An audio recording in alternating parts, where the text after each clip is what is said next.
Yep.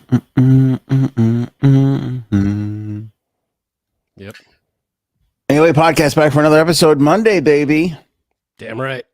After a bonus Sunday episode, after President Biden, I almost just said former President Biden, and I don't know why. After President Biden announces that he is no longer in the 2024 presidential campaign. Right. Here we are again. Frankie C is in the house. What up, big dog? Hey, everything's good. I just wish these major announcements would come on like a Monday, Wednesday, or a Friday. Around 8 o'clock or so.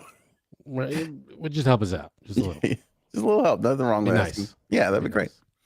On this episode, we talked at length last episode, bonus episode for you all on the announcement and a lot of good conversation, speculation on what's to come, all that kind of fun stuff. On this episode, we're going to start off with the coup against Joe Biden. We now have several sources and lots of reports being put together on exactly what happened to Joe Biden and how he was literally forced out of this race. So all the conjecture and rumors and right-wing slandering blogosphere topics that were thrown around, it turns out that indeed some of those were actually true.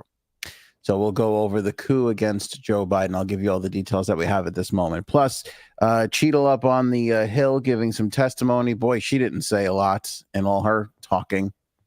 And Trump reverts back to his old self. All that and more with Frankie C. And late edition Blind Top 5 coming up right here, baby.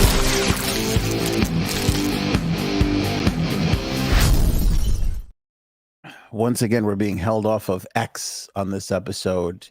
I'm not entirely Twitter. Maybe that's the problem. Maybe that. Nobody calls it X. I did say a lot of bad things about Elon in the last couple episodes. Perhaps that's it. They're telling us we need a premium account to stream to X. And meanwhile, when I go to X, there's no premium accounts don't include streaming. Anybody could be streaming. So I'm not entirely sure what's going on with that, Frank. That doesn't make any sense. But not to me. But we'll figure it out. I mean, we've been banned and shadow banned off of Facebook and YouTube and all of them. I mean, you know, all the things are happening to us. So we'll get to that when we can. The coup against Joe Biden. This is a big topic. There's a lot here, and this is a very interesting conversation. So buckle up and settle down because we're going to get into the whole thing. As we do, I just want to let everybody know there is a new merch alert. In light of yesterday's announcement, we've put together a Name TBD campaign t-shirt, sweatshirt, nice long sleeve tee. We've even got a mug in there that's all live on the AOA store right now, which you could visit anthonyonair.com. And you can see all of our new items. We've even got the navy blue there. It's a nice looking thing. Just we're assuming it's Kamala Harris and whomever else. But for right now, Name TBD and Name TBD is what we're looking for in 2024 for the Democrats. Is there a fanny pack available? No. There's not a fanny pack available. But it's interesting that you should say that because it does look like the AOA fanny pack is going to come to fruition. Yes. Sweet. In fact, let's put that on the topic of conversation to talk about at the end of the episode, the AOA fanny pack, because we do need to select a design there. So that they're coming right back. I'm telling you. So you say. So you say. I know. All right, Frankie C. So here it is. Give it to me. As we're calling it, the coup against Joe Biden.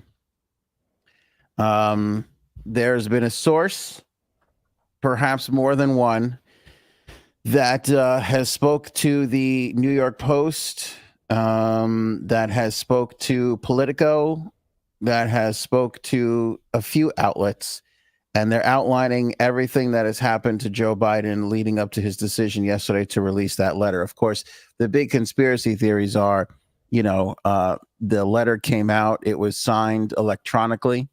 It was not on presidential letterhead. It was on personal letterhead. There was a lot of people, with conspiracy theories there. A lot of people asking, where is Joe Biden and why haven't we seen him? Well, I have audio for you from a message that he left today. So I don't know how many people are going to share that with you today, but we'll have that audio coming up a little bit later on in this episode. But as far as we can tell from the timeline, this was indeed a well-orchestrated coup against Joe Biden, and it's something that a lot of high operatives in the Democratic Party put together as they threatened to forcibly remove Joe Biden from the office of the presidency if he did not bow out of the race.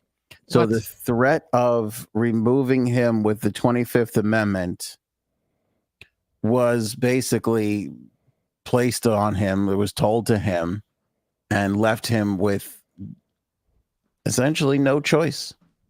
Here it is. I mean, so it's weird when I feel like when Republicans say, "Oh, 25th Amendment, Joe Biden's unfit to be president. Joe Biden is sleepy. He can't do it anymore."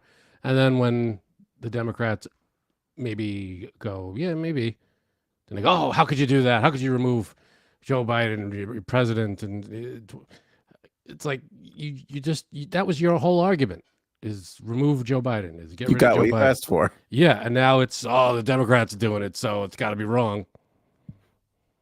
Yeah. Am I wrong there? No. Okay. Well, there's no making Republicans happy with any of this. I don't feel that a Republican's going to be like, good. This is good. I saw that. Yeah. I don't know why, because it's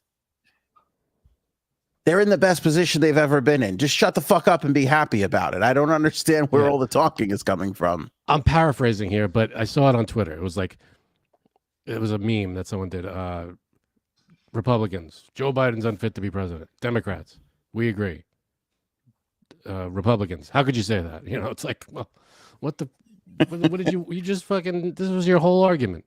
It's not a coup. Right, Paul, you're right. I was just quoting you there. There's no coup. I don't think it's a coup. It's telling someone not to run because we can get someone better we're not removing you from office. We're removing you from campaigning and running. Well, I disagree with that, because he's still serving out the term. Yes, but when you threaten, there's a threat. That's what makes it a coup. There's a threat. Where's this threat come from? Well, let me go through. I'll go through the whole thing. I'll give you the whole timeline as we have it. Listen, none of us, including the reports and reporters that I'm going to read from my notes here, were in the room when any of this happened. All we're relying on is sources speaking to the media. These sources have been protected. We do not know who they are. Okay. Mm-hmm. But there's enough here. And again, we're going to rely on journalistic integrity that if they can put this into print, that it did happen the way the source is explaining. So here's what we know. Some of this is going to be a little surprising to hear. Some of this is going to be not so surprising to hear. The first thing is not so surprising to hear, that the whole entire reason why there was a debate in July, which we've opined about, was to indeed set him up on a course to be pushed out. Why on earth would you put a debate in July prior to the two candidates officially getting the nominations of their parties? That has never been done before in the history of our country, and for some reason was agreed upon and done this time around. Okay. Mm-hmm. Second thing, the night of the debate, before the thing was even done, and we talked about this, you can go back to previous episodes, we all agreed it was shocking and bizarre, even though everybody agreed he had a bad night, how quickly the narrative shifted from this is our candidate to top Democrats are talking about replacing Joe Biden on the ticket. I mean, it was almost instantaneous, and it was everywhere. It was everywhere. We can go back to those episodes. I said I'm shocked. Even at the end of the episode, I remember recapping and going, I'm still surprised that we're here. And I guess I shouldn't have been, because it turns out this was all coordinated ahead of time. It was all done ahead of time. They knew. Allegedly. But according to this source, and I'm quoting here, that debate was set up to convince Democrats that he couldn't run for president. So I don't know who it is, and we've got a lot to go over here, Frank. So I'm gonna throw a lot at you. We don't know who, but somebody at some point said, "Put that thing in July, and let's see how he does," because then at least we'll have some time. Well, wouldn't that be better? I mean, what's the difference? In other words, well, I guess the only thing would be so that they could replace before the Democratic National Convention. Exactly. But I guess, was there ever a debate before the conventions? No. I know this was early. It was never that early, but they were never done before the convention. We said it was the earliest we'd ever seen, and according to several other outlets, it's never been done before like this. No, I know. Never I know early. it's never been that early, but has it ever been done just before the convention? Maybe not a month before, but maybe like a couple weeks, a couple days. I mean, I can't speak for what happened in the 50s and 60s, Yeah, but I don't know. So who knows? It's possible, but it's not become the common. Right. No, it doesn't. Yeah, I got you. Yeah. Biden insisted he would continue, obviously, after the debate, but bigwigs threatened to invoke the 25th Amendment, which allows for the vice president and members of the cabinet to declare that the president is unfit and force him to step down. This is, of course, something that they hit Trump with in its final days of the presidency. The White House and representatives from the Democratic National Committee did not immediately respond to the New York Post's comment for request for a comment. And we're already, and by the way, we're already starting to see, because Biden endorses Kamala right out of the gate, right? He puts the letter out, and then immediately after, he sends the tweet saying that he picked her for a reason in 2020, and he still believes in that reason. They should go forward. We're already hearing some people saying that it's going to be Mark Kelly, the former astronaut and Arizona senator, that is going to get the nod for at the Democratic National Convention in August. So she doesn't even have this locked up, even though she is getting all these endorsements coming in. We don't know who's pulling the strings to all of this, but the word from this source is Mark Kelly is going to get is in strong consideration for this, and his name has been batted around with several other people. Then he's going to be the person going into the Democratic National Convention in Chicago. I feel like there should be another vote. Shouldn't there be another primary vote? Well, I think that's where the Democrats are really open to a lot of criticism, and this is what Republicans are screaming about today is, there's this talk of transparency, there's talks of, doing this the right way and blah, blah, blah, and so on and so forth, but we haven't seen it. Now, granted, it's new, right? They have to figure all this kind of stuff out, but wouldn't that be the case to go into the convention and just have an open convention and let somebody win it on the floor? The problem is that could be really nasty and not really the unifying message that you want from the party who is running out of time to put a candidate forward. Yeah, I feel like they should have, again, a short list of candidates and say, these are the people. In a week and a half, 2 weeks, we're going to have a primary vote election, for open to the population. Because that's going to be get something together in 2 weeks. Right. That's going to be the big critique, right? So Jay Sabs shared this with us before the episode that Dave Portnoy of Barstool Sports, he goes on this large rant. And he says, Kamala Harris didn't have enough votes to run for the presidency the first time around when Joe Biden got it. And now she's received no votes from Democrats this time around. And so the Democrats are open to a little criticism there, because if she does get it without there being any sort of primary, she's basically being installed by the party. I mean, as a Democrat, right? Are you really being given a choice here? You're not really. You're kind of being told this is the person. Yeah, I mean, it's true. I don't know if most Democrats mind, because I feel like most Democrats feel like anyone but Trump. That's true too. I mean, out of everybody that's out there, I'd probably go Kamala anyway. I mean, she's the vice president for 4 years. She's the one that wouldn't be probably ready to step in.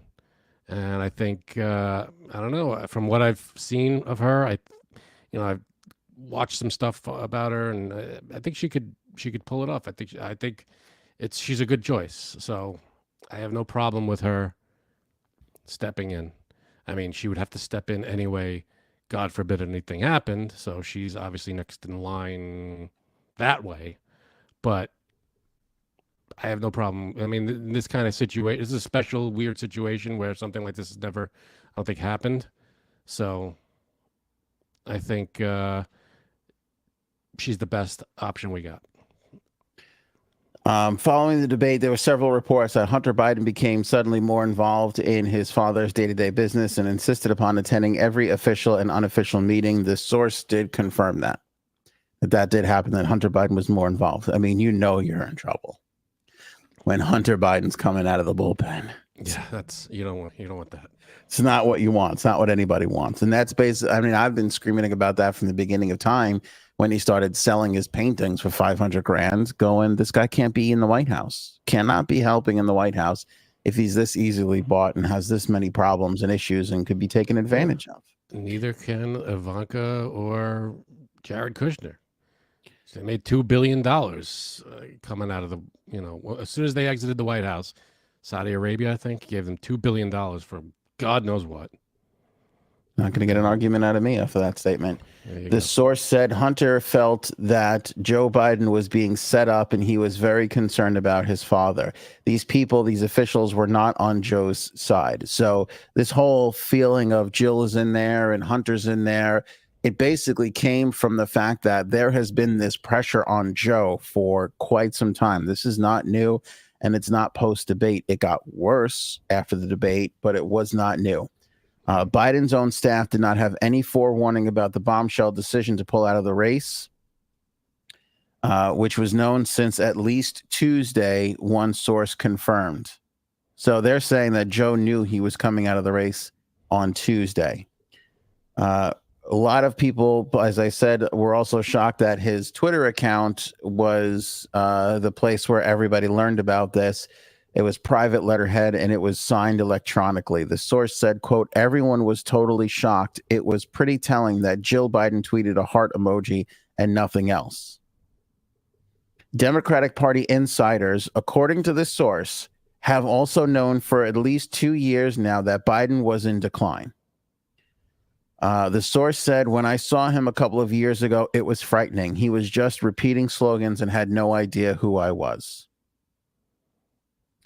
A good friend of mine, Joe, who I know personally, said this on my Instagram the other day, that, and I found this funny, and I love Joe, and I don't disagree with Joe, but this whole idea of it was being hidden, and I heard Dave Portnoy say the same thing too, and they're not wrong that it was being hidden and covered up a little bit, but at the same time, he was out there in the open. He was making speeches. We saw some of these things firsthand, And wasn't, when he was in front of the mic, did he stutter and stumble here and there? Yeah. But did he say whacked out things that were that didn't make sense, like a whole bunch like that? No, he didn't. It wasn't he rarely said something that wasn't factually good, that wasn't a fact, it wasn't reliable. And that's, and he's out in front of the camera, he was out in front of the camera all the time. So if they were trying to hide it, he plus the day after the debate, he was out doing a rally, and he gave a big speech that was like the best. It was an awesome speech, and he did a great job. So I don't know. So the last 3.5 years, he did an amazing job. Right, Robin. He would be remembered as a great president. Exactly. I'm jumping off of your point. So he will be remembered as a great president, but a lot of time has to pass before that. Yeah, I mean, but and then when everybody's asking for him, since the debate, he's got to step down. He's got to step down. Both sides. He's got to step down. He's got to step down. So then he steps out of the race, and it's like, what? How could they force him out of the race? It's like, what the fuck are you talking about? Everybody in the world was saying he's got to step aside and get someone else in there. So, I don't understand where it's all coming from. Like, oh, this shock! What a shock! He's not running. It's like, well, what did you want? That's exactly what everybody was saying. He's got to. He can't do another 4 years, so he's stepping aside. That's commendable. I mean, he's putting the country ahead of himself.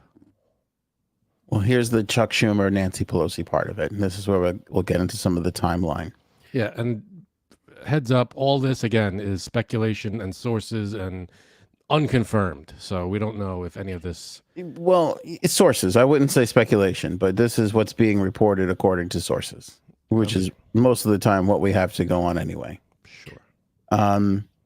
Starting 8 days ago from the time that Biden sent out the letter that he was not going to seek re-election, the Democratic Senate Majority Leader and Biden's former congressional colleague paid him a rare visit in Rehoboth Beach and had a 35-minute long meeting, according to a source that spoke to the New York Post.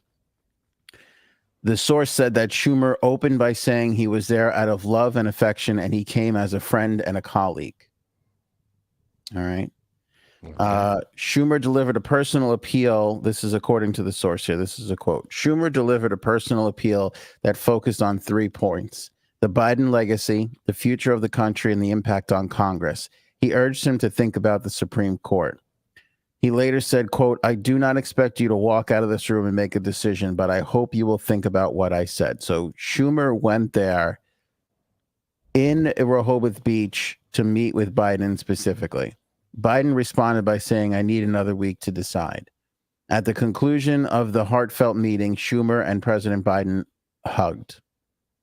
Nancy Pelosi, on the other hand, took a far different approach. During a contentious phone call that happened before this meeting with Schumer, with Biden about his polling after the presidential debate that did not go well, Pelosi's concerns were not met with any sort of warmth from Joe Biden. She ended up all but threatening to rake Biden over the coals if he didn't drop his campaign, according to this source. The source told Politico, Nancy made it clear that they would do this the easy way or the hard way, and it was about to be the hard way. Shortly after Schumer's latter meeting with Biden, Trump was grazed by a bullet. Obviously, all that kind of happened, and it gave Biden a bit more time as he defiantly clung on, pointing to his clean sweep of the primaries and the caucuses this year for the next week. Then Sunday afternoon, he suddenly put out the tweet.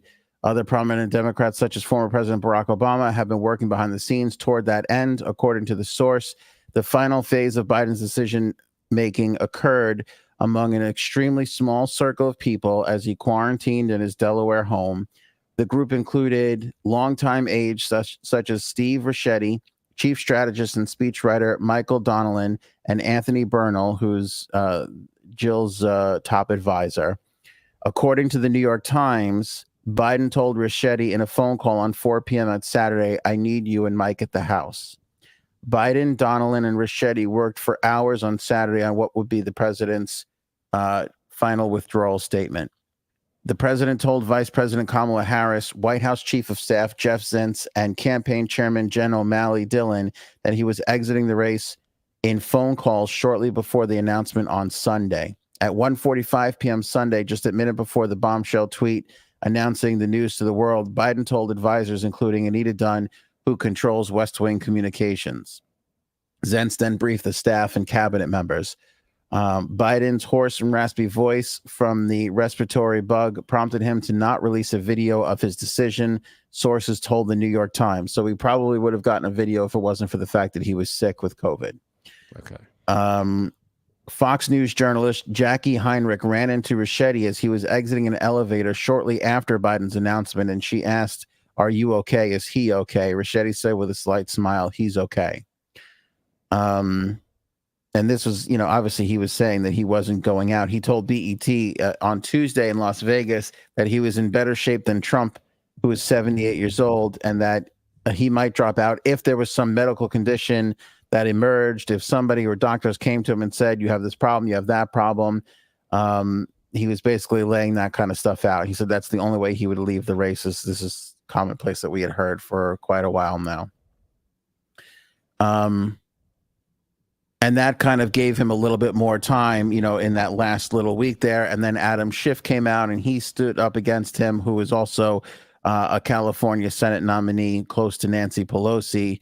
So the writing is on the wall there. Like Schiff coming out on Wednesday after the BET thing on Tuesday, and we talked about this on that episode, was another nail in the cross for him. There's belief that the last and final reason why Biden chose to step down was because he noticed that a lot of people, he was worried about down ticket, all the people that were running for Congress. If he wasn't strong at the top of the ticket, which is why you need a strong ticket, that it would lose you races farther down the ticket. A source close to Biden told the Post, "I think he saw the writing on the wall with internal polling and lack of fundraising. I'm not sure the threats by Pelosi were even necessary."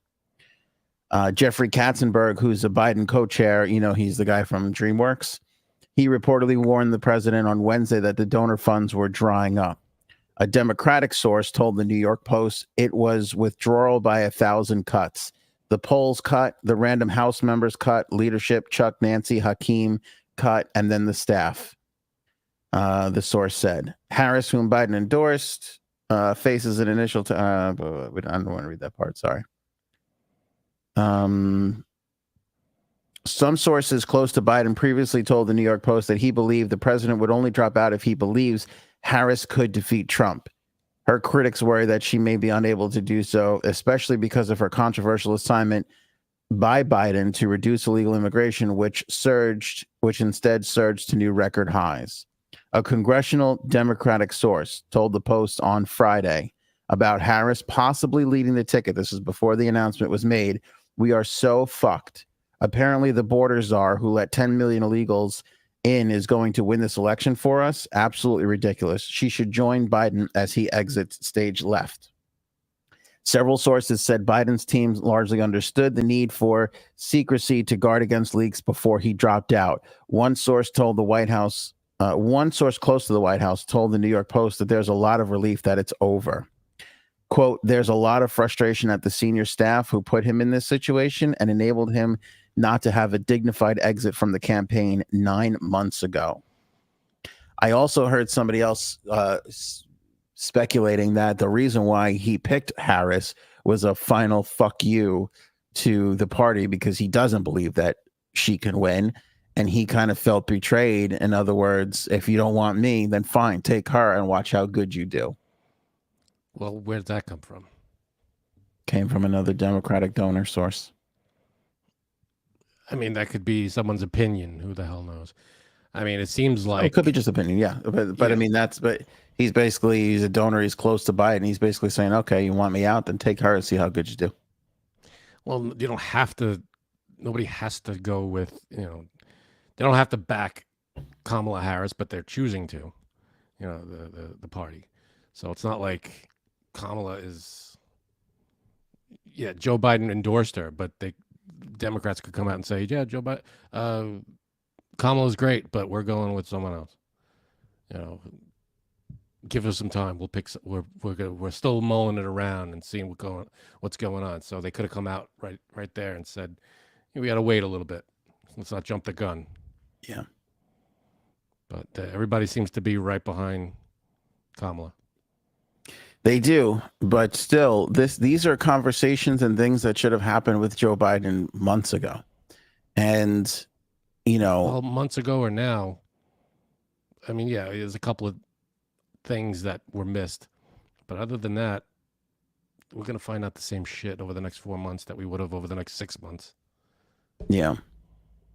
Still, it's an unfortunate situation, and I'm a little uncomfortable with the threat to have him go.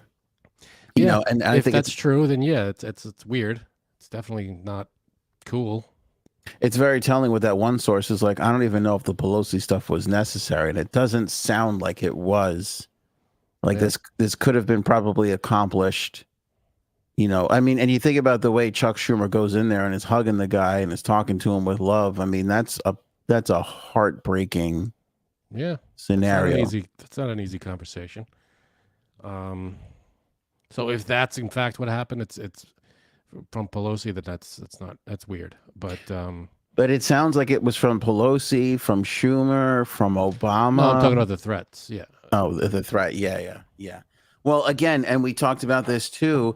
Obama, George Clooney went to Obama with the op-ed and brought it to him and said, "Should I put this out?" And Obama said, "You do what you have to do. I'm sorry, but that's, I understand everybody wants to." And here's the main conflict with this. It's like we want to win, you know what I mean? And we want to, they want to stay in power, but this is what happens. Like you start to do bad, non-ethical things to try to stay in power, and to just let this guy walk out there. I mean, Obama stood on a stage with this man and got interviewed by Jimmy Kimmel as a huge fundraiser. That was the whole Clooney thing. He stood there and he did his best. Did he do it out of good faith and thinking that we can pull this off? Or was he concerned, and did he do it knowing full well he was going to help stick the knife in this guy's back? All that was before the debate and everything, and all of a sudden, that's when everybody just kind of just spun it around and was like, yeah, maybe not. Yeah. That's when everybody kind of lost their, support. But before that, everybody was, yay, gonna kick Trump's ass, donors, everybody. But then the debate happened, and it was like, whew, that was it. And I'm happy that was the huge turning point. It really was. And I'm happy that we covered everything the way we covered everything. I could go to sleep at night feeling just fine about it because we brought up all these things. We discussed them. We opined about this whole idea, but never really was committing to it. But it is kind of hard.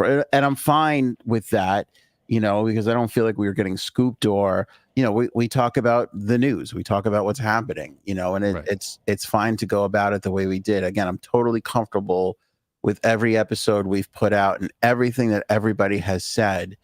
But now looking back on this and having sources confirming some of this stuff, this was all well orchestrated from the beginning.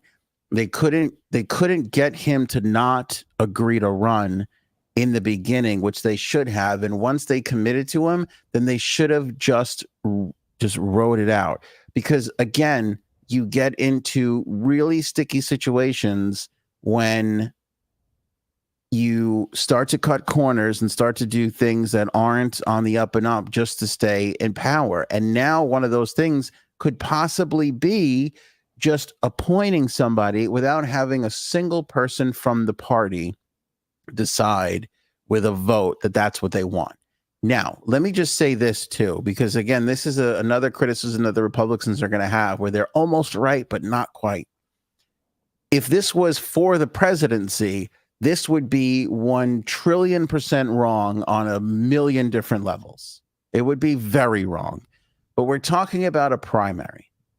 It is a little different. Is it fair or right or the American way? Not really. But we have a two-party system. It's not legal and part of the law. You have every right to cast a vote for whomever you'd like, and you don't have to vote for Democrat or Republican. You're more than welcome to vote for Robert Kennedy Jr. You're more than welcome to vote for whoever the hell else is going to wind up getting their name on that ballot, right? You don't have to vote for these people. It is up to the party and the party's governing body to put forth a candidate, and they don't need your votes to do that. There is nothing in the Constitution that guarantees this for anybody.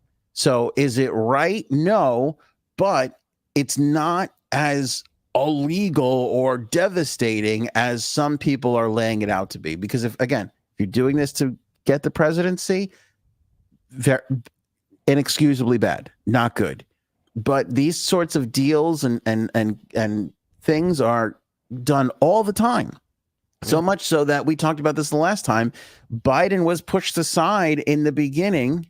I mean, he came out and said he didn't want to run because he had just lost his son. But the fact of the matter is that deal that was cut by the Clintons and the Obamas when she finally said, I will step aside and let you have your time, when she clearly wanted it, and he agreed to make her Secretary of State, that backdoor deal that happened, that we all know happened, that was payback now. Instead of going with the vice president, which is pretty standard operating procedure when you have a successful 8-year presidential run, They sacked him for her and they lost, and they didn't learn their lesson.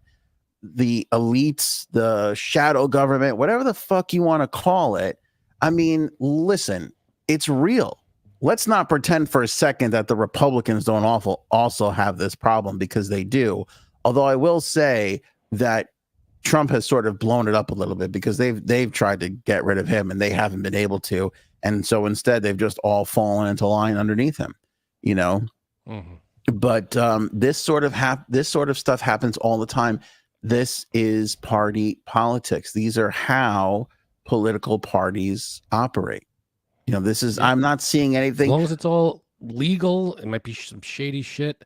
I don't know. I can't, maybe not as long. I mean, it has to be ethical as well. That's what I mean, to tell someone, let me retract that. To tell someone, like, step down or out, that's fucked up. I don't get the whole Pelosi thing, if that's true. It should be ethical, on the up and up. Hey, listen, Biden, we don't think you could beat Trump. We want to get someone else in the door. That should be the way it went. I hope that's basically what was said, and that's the way it went. Hey, Joe, listen, we don't think that we're gonna take this thing in November.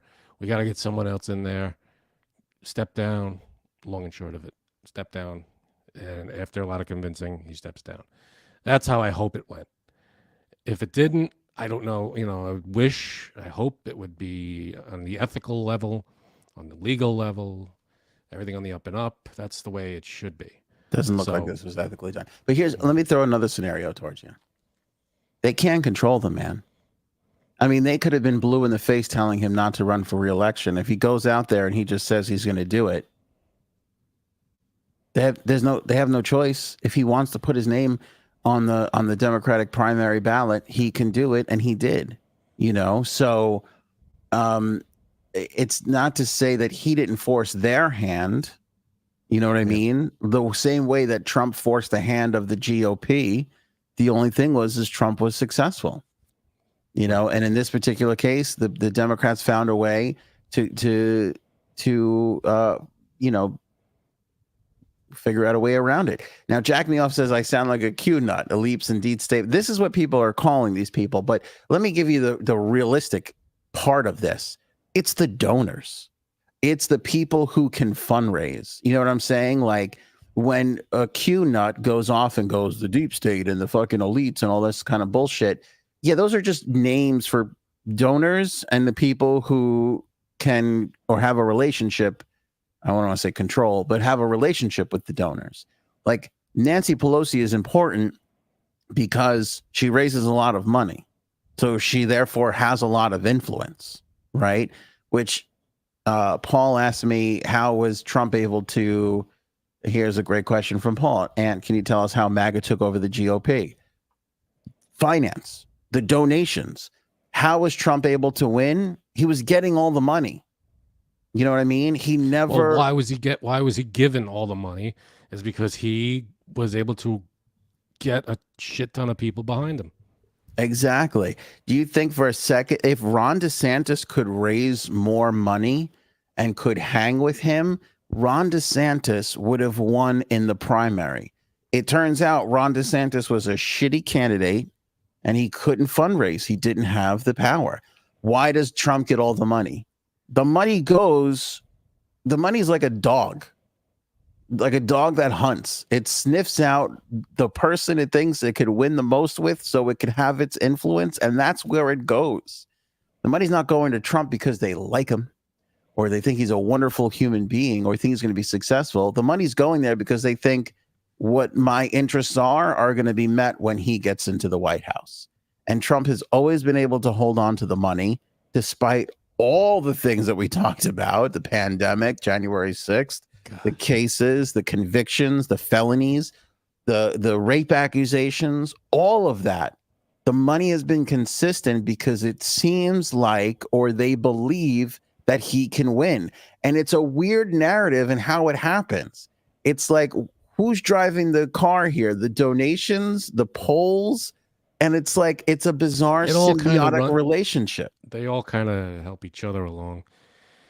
It's sad that the most money wins for the pulls ahead basically, but that's the way it is. I feel like nowadays, like I was saying a few episodes ago, I feel like you shouldn't need as much money as these campaigns get, especially with how media works these days. You could campaign from social media for the most part. You don't need to travel all over the place as much as you did 30, 40 years ago. You don't need to do all this crazy stuff. And the ads on TV, you could run ads, but they don't have to be insane, crazy. You could just go out there and get on social media and go on the news and go on. The news is free. You can go, hey, I need time on the news. Done. Equal. It has to just be equal share. You could go on your own social media platform or whoever's social media and just spill your platform there. I mean, you got your website, you got this and that. That's how, and once you get popular people to back you, that's where you take off. I don't feel like it shouldn't take millions and millions of dollars to campaign. It shouldn't. There should be like a cap. There should be, this is how much you're allowed to raise. Yeah, and that's it. You're talking about campaign finance, which, surprisingly, nobody's been able to establish in Congress over the last 30, 40 years. Suddenly, there's no time to get that kind of stuff done. I mean, it's sad, but it's true. And you're right. You make a good point. You do have more of a reach now on social media, but the only little problem with that is you're reaching mostly your own people. And it's like, you take out ads, you could do ads. It doesn't have to be millions of dollars in ads. I feel like to get your own, to do an ad that reaches the country, how much could that be in terms of, $50? $50, whatever the hell it is. No, you do, but you got to hit people 8, 10, 12, 16 times to drill home your messages. I get that, but then you couple that with, I'm going on the news. I'm running for president. Hey, I'm a candidate. I'm in. And I also believe, I mean, this all goes in this will come out in my book one day. It all goes in part with, I believe you should have to pass a test in order to run. You have to pass a test to do most jobs, I feel. I love this. I love that you're like this. We would have zero. Half of these people couldn't even name all the countries in the world. I mean, it's so sad. Well, it's so sad. You don't have to name every single country. There's like 200 countries. Name, the big players and the leaders. Give me some, here's a test on a lot of the laws that, the most popular, just basic politics, just foreign policy, how the branches of government, just basic social studies. You know what I mean? Just take like a short test. If you get an A+, then you get to run. That's how it should be. It shouldn't. I mean, yeah, everybody should have the chance to run, but you have to pass a test. I don't mind a test. I don't mind a little Scantron. You got A, B, C, or D. I mean, one of the leading candidates, I don't remember if it was the last election or the election before, was on the news, and the anchor asked him, what would you do if you were elected with the situation in Aleppo? And he goes, what the hell's Aleppo?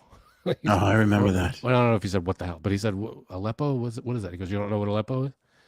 He's like, no, I don't know. Goes, yeah, who was that? I forget his name. In the primary? But that was it. He was gone after that. Oh, that was funny. Yeah, but I feel like just basic tests. Well, that's why the media is important. That's why media scrutiny is important. Absolutely. I know it's sickening, and I know they're not great at it, and I know the mainstream media blows. But at the end of the day, there's a reason freedom of speech is in the Constitution, and it was there to protect the media so that they can question the shit out of the 100%. People who run us. And it's so important. It's as important, and I feel, it's more important than the Second Amendment. Maybe those things were neck and neck back in the day when you could really be overrun by a government. But now the First Amendment, I feel like, is even more important. The Second Amendment is archaic. It's that needs updating at minimum. But I agree. So everybody takes a test, blah, blah, blah. Here are your candidates. And then those test results should be public. What'd you get wrong? Okay, we have to ask you about that. Did you learn this now? Or what?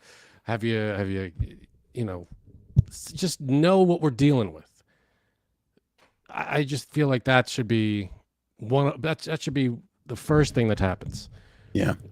There should be stations all over the country.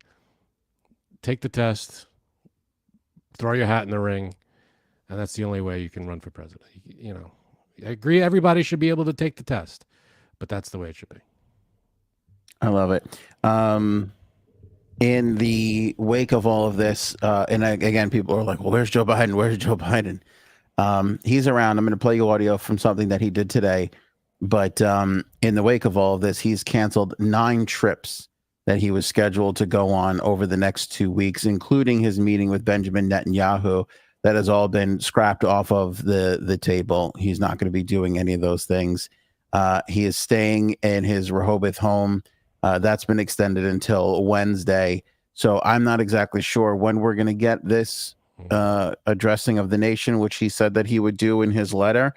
But I'm sure I'm okay with it. I know people are like, I'd like to see him. This is not right. And all that kind of jazz. I'm okay with him taking some time because you have to let this play out now. You got to give Kamala or whomever is going to float to the top. You've got to give them some time to put some things together and figure some stuff out. She was having issues with her Twitter. They were switching Biden HQ over to Harris HQ. There was some problems with that. You've got the money that's got to get shifted over. There's a lot of things that need to happen. And I'm okay with him disappearing from the spotlight for a little bit. But people are concerned that he doesn't even know what's going on right now. And at this point, I mean, I don't think that's the case. But how could you argue with, he's kind of losing it a little bit. And if I was the Republicans, I would get off of this. Again, we talked about this last episode. I would get off of this thing of force him out, because again, if something happens and then she has to come in and then she does something amazing, they might regret that move later on down the line. But who knows? It just might be too late. Yeah, you force them out, then the Republicans go, oh, look at this coup, they're taking over. It's like, well, what do you want? You want them out or you don't want them out? I don't understand your point. All right, Jay Sams is here, and I have, so here, do you want to hear the audio? Well, before I play this audio, Janine, you have any reaction to anything? I mean, like I was saying in the chat, it's all part of the plan. It's all a part of the plan. How could you not love her? I mean, how could you not love her? Just on this whole, are we in a simulation or are we in a deep state, Jay Sabs? Which one are we in? Everything is a plan. There's always a plan for anything. No? No, I think it was, from the beginning, actually, I read something funny today. It was good, nice. I read something funny.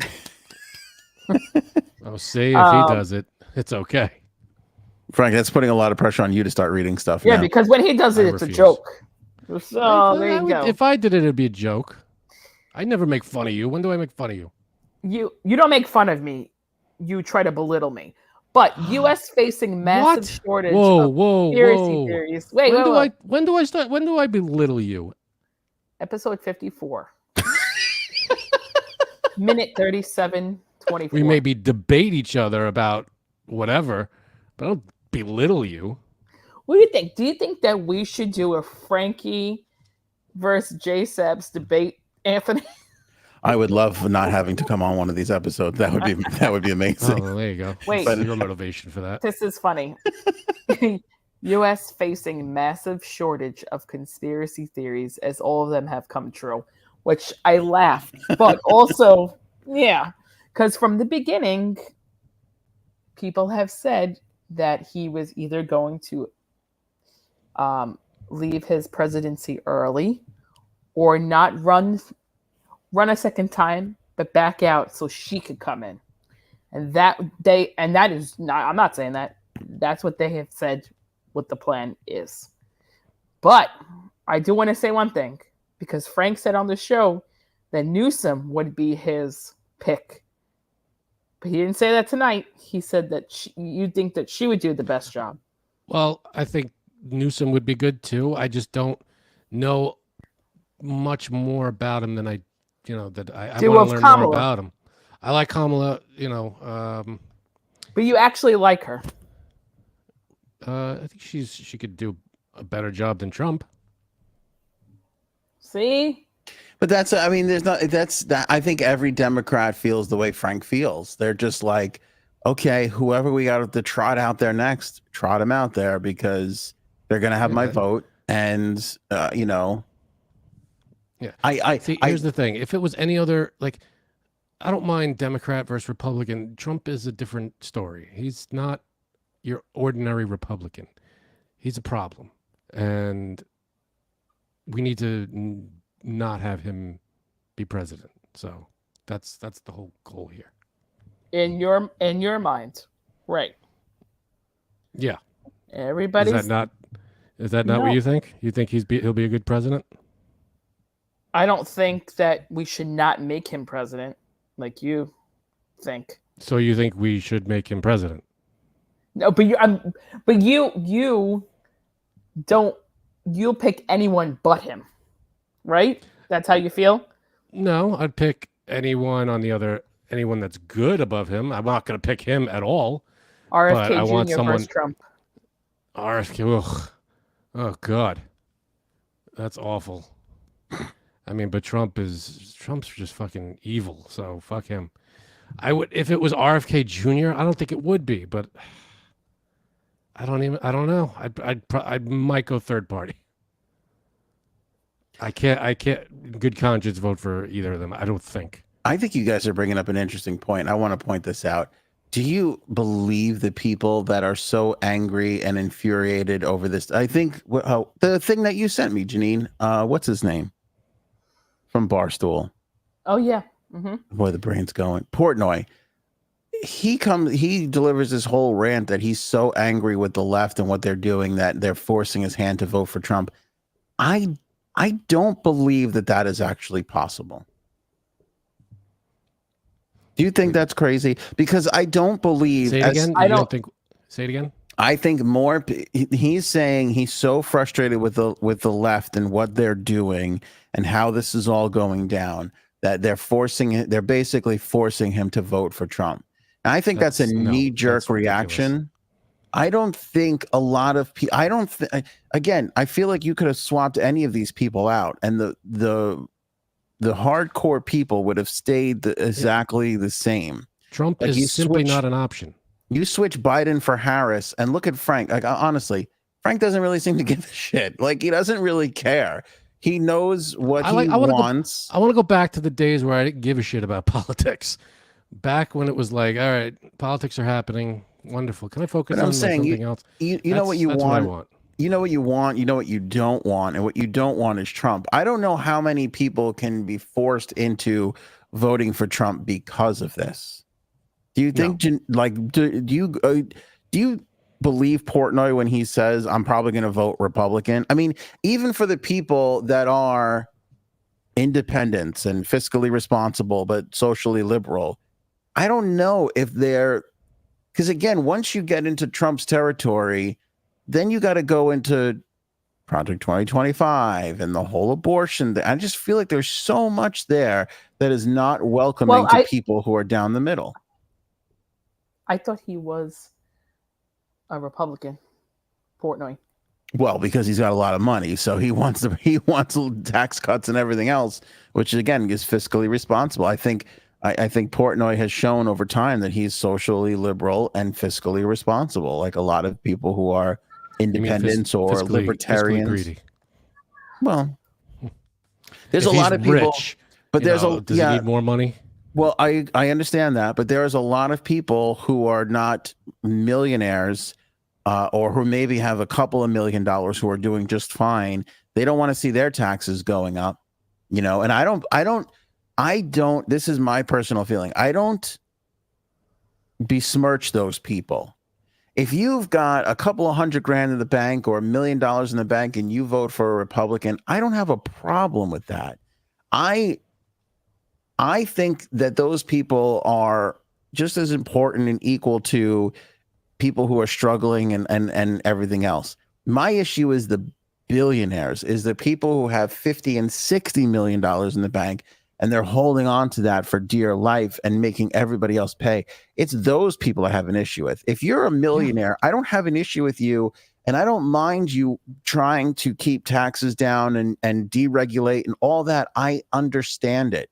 You're on the cusp. You could lose all that money. If your business doesn't go well, you could be out on the streets. You know, that shit could go awry for you. I don't besmirch those people. I think that those are the good Republicans that we have out there. My problem is the billionaires and the people who have hundreds of $1 millions in the bank who are acting like those people who are making a living. Yeah, they're doing well. Maybe they're making $300,000, $400,000, $500,000. You know, they're certainly not going to go hungry anytime soon, but there's no guarantees in that. They're out to protect their way of life the same way the person who's making $60,000 a year is out to protect their way of life. I don't mind how they vote accordingly. I think that's fine.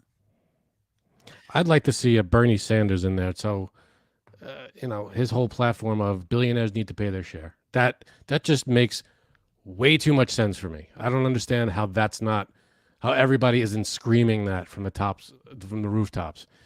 Everybody pays their fair share, from the very poor to the very rich. We all pay the same percentage. Why is that not common sense? Why isn't that not law and like put in to every facet of politics? Okay, but I bring back to my original question of, do you think this behavior from the Democrats, and I'd love to hear Janine's and Frank's response and people in the chat, do you think that this could really force a majority of the people to vote in the opposite direction?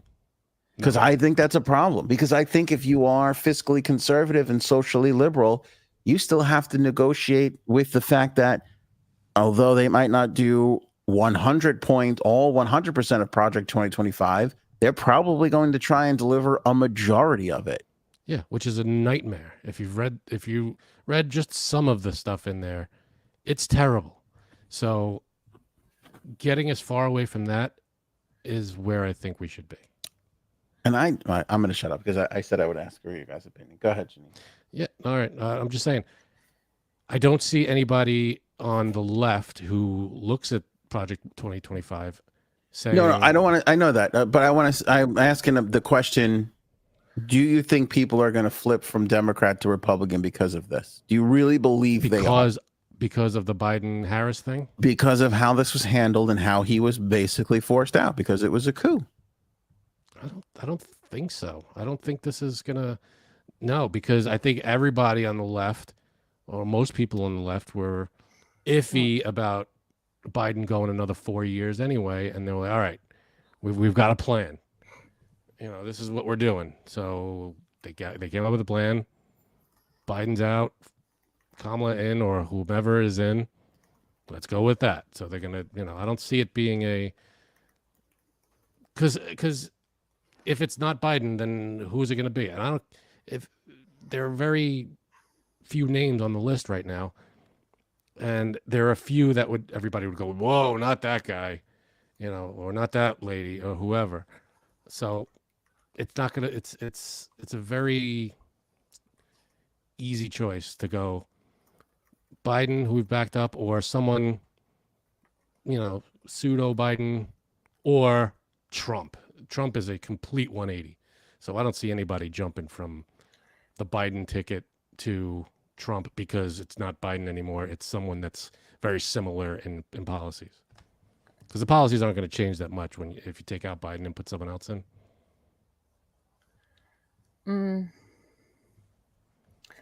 I mean, I don't know, because I feel like people knew that it was time for him to go and to drop out. So I don't think that they're mad. I don't think it's going to be, oh, they forced him out, so now I'm going to vote for the other side. Yeah, I can't see that happening. But maybe they'll vote the other side because of what happened to our country in the last 4 years. All right, let me ask you this. Do you feel like the Democrats Wait, I love Frank's confused face every time I talk. Next. No, I'm not allowed to make I'm not allowed to react to when you say something. Frank, I just want to let you know I have like about 100 pics, 100 screenshots of your face every time I speak. Why? Because you look like a confused little boy who just learned about the vagina. Are you for real? I think you're taking this a little too personally. Yeah, I'm not. There's nothing personal. You never make that face when Anthony talks, ever. Sure, I do. I don't know about that. I call him an asshole to his face all the time. I've seen. Oh, so you could talk. You could call me an asshole from. All right, asshole. What are you talking about? I've seen last Frank 4 make years, some pretty what's crazy faces at me. I haven't tracked his faces at you. Shit, I forgot what I was going to say now. Sorry. That's probably for the better. Okay, no, shut up. Do you think that the Democrats have lost a bit of the moral high ground when it comes to discussing Trump and everything that he has done because of how backdoor and shady this behavior has been from them over the last 2 years of this presidency? No, and I'll tell you why. Because they had two options over the last, however far back you want to go, months from the beginning of the year, however far back you want to say they had an inkling of maybe he's not going another 4 years. I think that they had two ways to go. They could either go out there and say, no, Biden's got this, we're good. Or they could come out and go, there's no, we're not backing him anymore. It's over. And they chose to back him. And they said, you know what, we're going to back you. And that's it. And then the debate happened. And that messed everything up. Well, what about them not or trying to attempt to cover up a little bit, again, because he did make all those speeches. We did see a lot of things, but him repeating himself, him not remembering people's names, all that kind of stuff. I understand that, but when you have to compare because they're going up against each other. It's Biden versus Trump at that point. And when you compare one side to the other, Trump says a batshit thing every 10 seconds. And it's like Biden flubs a name or he stutters and it's like national news. Trump says the late, great Hannibal Lecter and nobody gives a shit. Or Trump starts talking about electric boats and sharks and shit and nobody cares. And it's like, what the fuck are you talking about? Trump says windmills are causing cancer. And everybody's like, what? But no, his cognitive abilities are just fine.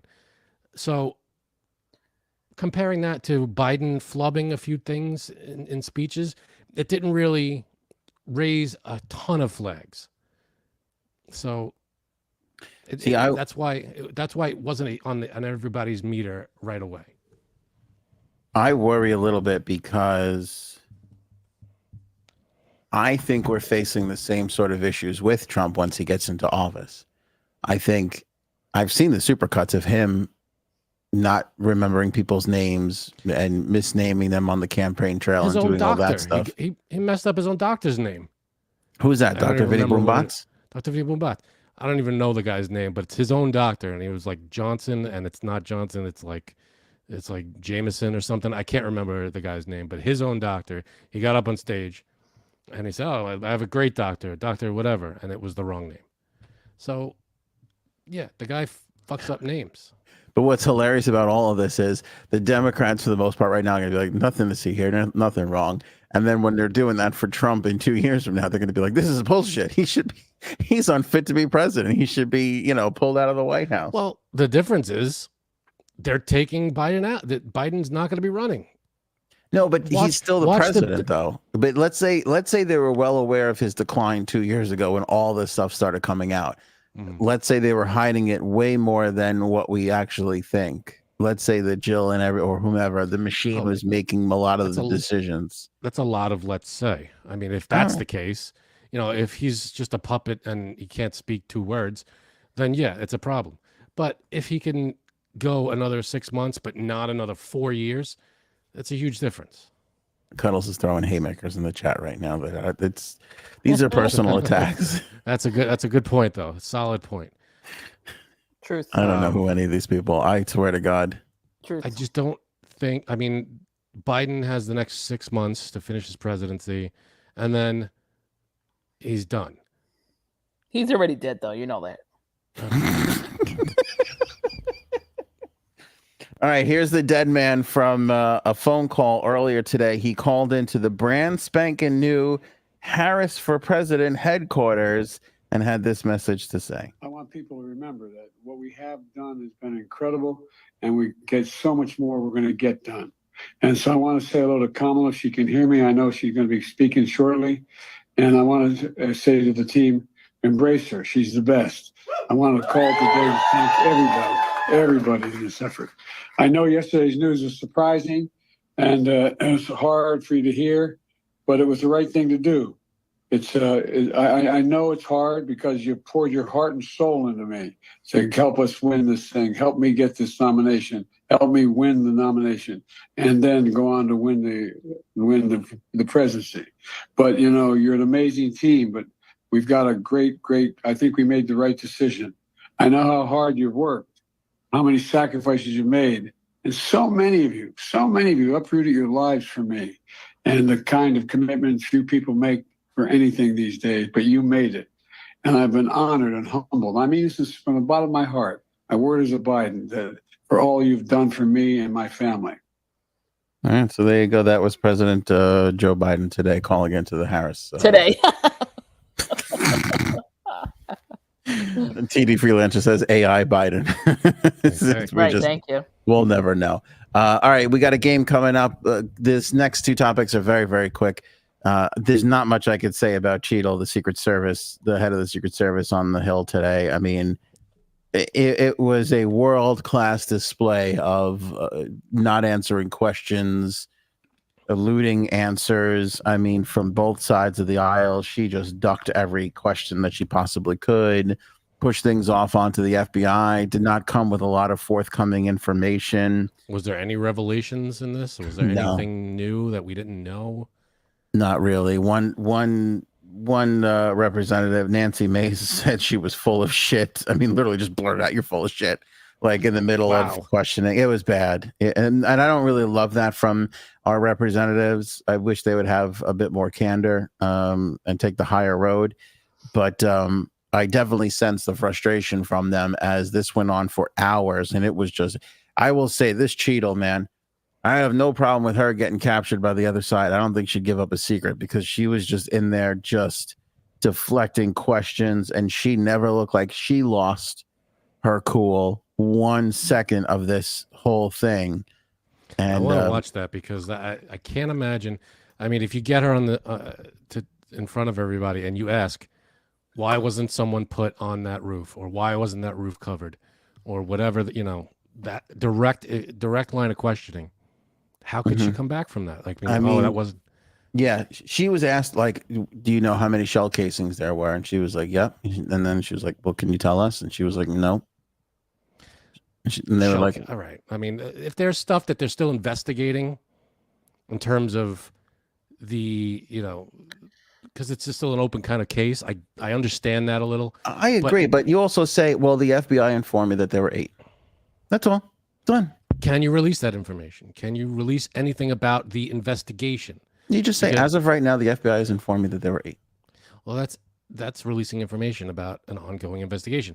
I get that we need answers about this whole thing, but the questions should pertain to the responsibilities of the Secret Service under her jurisdiction. And I get that maybe you can't answer anything yet about maybe the shooter, you don't know too much information, or it's, again, still ongoing. But we should be able to ask, and we should be able to get answers about what happened leading up to it and where the failures were. Because there's 2 parts to this whole thing. One is the failure of the Secret Service, and 2 is the investigation into the shooter and motives and all that. Maybe there's more, but those are the two I can think of. So this should focus on the failures of the Secret Service. So that's where the questioning should be. They're going to, we'll get to, because they're still investigating the shooter and his everything that has to do with him. But we want to know, right? I was under the impression that this No, I questioning understand was that. about the Secret Service. But and their however, failures. if they ask her if she knows something and she confirms it, then just answer the question. Just answer the question. Sometimes if it's an ongoing investigation, you can't answer it. Yeah, I know the answer to that, but I can't reveal it as we're still investigating this. It was a 4-hour piece. I strongly suggest you go look at it because she did a world-class job at avoiding answering questions. I'll get back to you. All this. So it's like you agree to come there and testify, and then you're gonna, you say you have a list of things that went wrong. What's the list? Like that should be answered. If it's something to do with the failures on the part of the law enforcement or the Secret Service, that's the stuff that needs. That's what I was under the impression that this questioning was about. But in terms of the crime that took place, the shooting and the murder and the of the innocent victim and everything, that whole stuff that taking place, yeah, that's an ongoing investigation, I think. But again, the question should be, well, why was this allowed to happen? Should have been the theme of the question. She wasn't answering anything. Nothing. Anything. It was bad. It was bad. It was so bad that we can't. I'm not going to sit here for another hour playing the clips for everybody. It's bad. I gotta look into this because I want all the answers as well.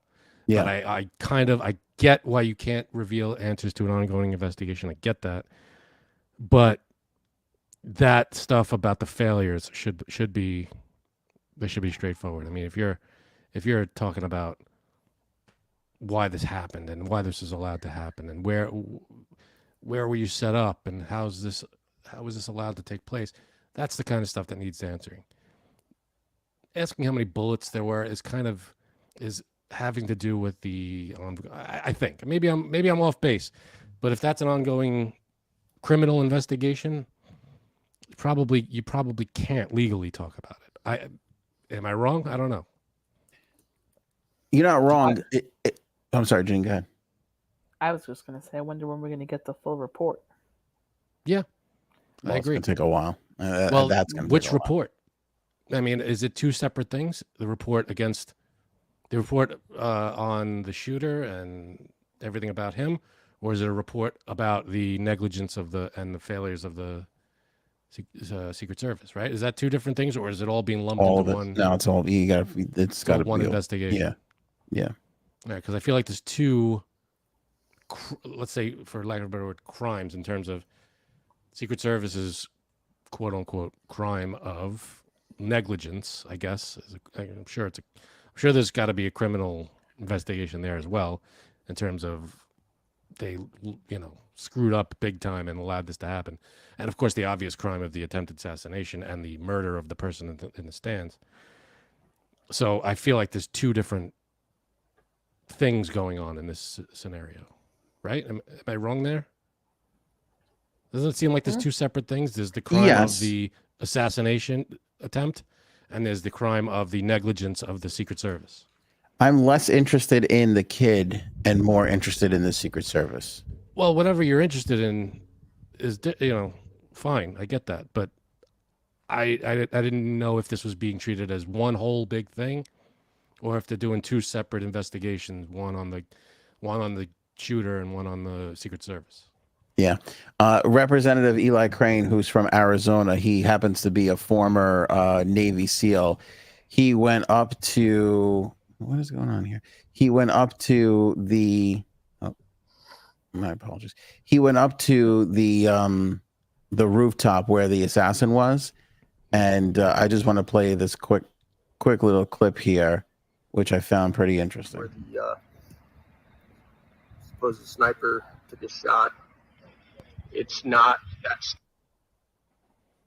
dynamite deep at all. We just had a 70-year-old man back here climb up on the roof easily. See that water tower behind me? Had Secret Service or anybody had sniper teams up there, this guy wouldn't have made it 5 feet up this roof. He would have been taken out. Behind me, you see the windows that Secret Service was supposedly in the second floor of this building behind. Makes you wonder why they weren't able to quickly dispatch the individual. And then behind me, back over here where those red roofs are, that's where the stage was set up. That's where the president was giving his speech from. A lot of questions here in Butler. All right, so I thought that was kind of hilarious, though, where he goes, the 70-year-old man made it up the top of the roof over here. That is the smallest angled roof I've ever, Yeah, there's a little slope, but it's like you can't perch someone up there. That's not an angled roof. Yeah. That is the one step up from being flat. I have to be honest with you. The roof comment alone should cost her job, because for you to come out with that idiocy and expect the American people to believe that you didn't have snipers up there because the roof was too sloped, you should she should be fired immediately. Yeah, that makes zero sense. I mean, I know I'm with Frank when you say you got to investigate, you got to finish the whole thing out. People want answers right away. Sometimes you got to wait. I don't deny that. But for you to come out in days later and go, the roof was too slow. I mean, that's an obvious bullshit answer. It's not good. She's either covering up for her own shortcomings or for somebody else's, and either way, somebody's got to go there. Yeah, I mean, you could see the people walking pretty securely on that roof. Yeah, and you could see a clear view of the where the stage was right behind the guy. It's an obvious vantage point that should have been covered. I don't understand why. I feel like that would have been, besides the rooftops right next to the stage, that's number two. The place where they were standing looked like it should have been the second most important spot to cover. Weird. Yep. Right? Didn't you see that? That it's like he had direct line of sight to the stage, and he was what, a few hundred feet away. And they had eyes on this guy, and that is a huge problem. Huge Problem. Huge problem. All right, it's game time. Aaron C is here. Lots of chatter in the chat about Oval. Somebody said Oval looks like a good book. Robin already put Doesn't look like it is. Oh, it is a great book. Yes. Pick it up on Amazon today. Link in the description below. Oval, written by Aaron C. There you go. And Aaron C is here for our blind top 5. Aaron C, what is our topic this evening? Sorry. Hey guys. So the topic this evening is, I know that AOA stands for all our angels, all our little angels who would never do anything wrong. But this is 8 spaces tonight. So if you have your paper and your pens or your pencils, you want to do 8 spaces. And again, I'm going to tell you things in this category, and then the thing that you so basically tonight is if you had to do community service. These are different types of community service. You did something wrong. It wasn't terrible. It wasn't any of the things that we discussed tonight, but Like you stole, maybe you stole salads. Okay. just stole salads, something small, slap on the wrist, but you don't want to go to jail, so you got to do community service. And this is 8 options for you. And if you think that you would like to do that the most, you put it at number 1. If you think you would like to do it the least, you move it down towards 7 or 8, and you don't know what's coming next. I'm going to tell you what you have to do and the amount of time that you have to do it before the judge signs off and you're free. Cool? Oh, so Sounds time is good. a factor, because based on what it is, how much you have to do it. That's very interesting. How about this? Cuddles has joined the fray. We've got a jam-packed. Can I play? Well, you can always. Okay. Hell yeah. As long as you got pen and paper, 8 spots. I do. I have my pen and paper ready right now. Excellent. Okay. It's 8 spots, girl. I'm ready. Did Everybody you get the playing category? along? No, I didn't. Okay. I'm sorry. I was trying to get them. Go ahead. No, of course. It's community service. We know that you're walking the straight and narrow, Cuddles, but pretend you did something that's not so great. You want to avoid jail time, and these are 8 things that you can do for community service. If you think you'd like more toward one, you know how to play the game. I Okay. got it. All right. So if everyone's ready, I'll give you the first thing you have to do and for how long. Cool? Okay. Okay. All right. Oh. The first one is read to the elderly or the blind. You have to read Ooh. to them. Now, you have to do this for 12 hours, but it's not as easy as you'd think. So you'd have to do 12 1-hour stints or 8 1.5-hour stints to make up 12 hours reading the book of their choice to the blind, the elderly, the illiterate, whoever wants you to read to them. Well, I'm going to read Oval. That's my decision. Oh, thank you. Perfect. And it was Nikki, by the way, who said Oval looks like a great book earlier. So thanks, Nikki. Thanks, Nikki. Thank you. Highly recommend. All right, so this is basically all of these are going to be positive things. So it's basically what's your favorite of all the positive things you can do. Right. Yeah. Which I don't really love doing positive things, if I could totally be honest with you. That sounds right. Now, one is the thing I'd like to do the most. Right. Yes. Okay. I'm going to put this in the middle because I'll tell you why. It sounds nice to read to old people, but a lot of the time where they live smells like piss. So let me give you the full picture where Erin has sort of There's also blind in there. She stopped short of being, so she could be polite. Let me give you the full thing. You're going to be in a piss capsule reading a book for 12 hours. See, I think that's a really nice thing to do, and I put it at number 2. Now, you know what? Because I like, especially if it's oval, I like. Yeah. I'll read. To I people. agree. I put it at number 2. I think that's a nice thing, and the elderly, I think, need to be shown a lot of love. So, I'm going number 2 on that one. Let's see. We got 8 by Robin, Mercury 6, Oceani 3. Let's see. Miss Justice 6, Christine Colson 1, Matt 4. And thank you, Robin. Put the link in the description for Oval if anybody's interested in picking up Oval on Amazon. Fly NY 2, Rhoda 1. All right, let's go around the panel then. Cuddles? I already said I put it at 2. Sorry, Pay J attention. Sabs? 8. Are you getting ice again? No, that's a margarita from Cuddles, I could tell. Oh, Nice. I'm sorry. I'm sorry. No, sorry. it's just It's Margarita Mondays. All right, Janine, you put it at 8? Oh yeah. You're a hero. Okay. I was a little scared. I put it at 4. I put it dead in the middle. But Janine's a hero. She doesn't want to stand around and smell piss all day long. I can't sit for that long. See, I think doing something for other people is a good, because I'm sure there are going to be things on the list that are like, you're doing something, but are you directly affecting another person, like another person's day in a positive way? So we'll see. I want to see. Well, the other thing is, why make an old person happy? They're going to die soon anyway. That's a lost cause. No, that's not nice. Make the young That's people not happy. nice. I think Get a longer payoff. if it was like Janine twerking for like an old man in a wheelchair, I think that's a nice thing to do. Yeah, that's one for that's that's number 1 up her alley. Agreed. You know. Well, there's Put a 7 little more Nikki things on. to go here. We don't know what's on the list. I know, but twerking for an old man in a wheelchair, I don't know if that's on Aaron's list. We don't It's know. not. We don't know. Okay. Can I tell you, Aaron, it should be, because we need more twerking for old men, I think.